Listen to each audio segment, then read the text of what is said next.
नमस्कार, मी डॉक्टर अर्चना थोरात. कवी कुसुमाग्रज यांची तळघर नावाची कविता घेऊन मी आज आपल्या भेटीला आली.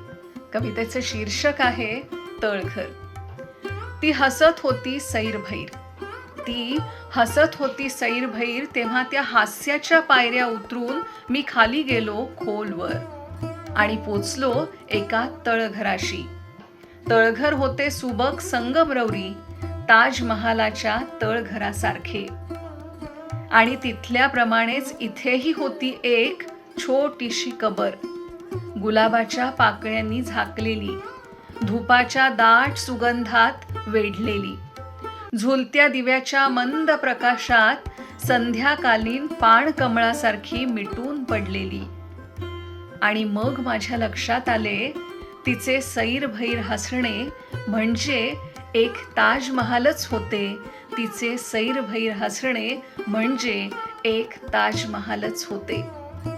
तळघर ही मुक्तायन या काव्यसंग्रहातील कवी कुसुमाग्रज यांची कविता आपण ऐकलीत.